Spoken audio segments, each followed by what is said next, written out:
काकोस नावाच्या भक्ताचा अंगठा थोडा ठेचला गेला, रगडला आणि रक्त अशुद्ध व्हायला लागलं.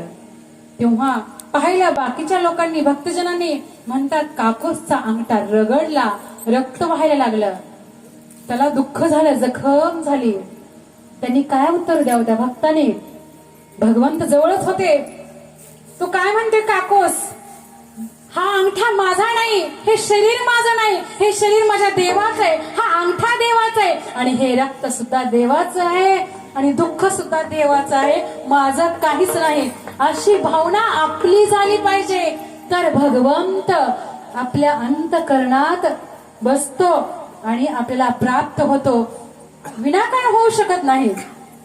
एवढं समर्पण हे महत्वाचं आहे. गोपाला गोपाला गोपाला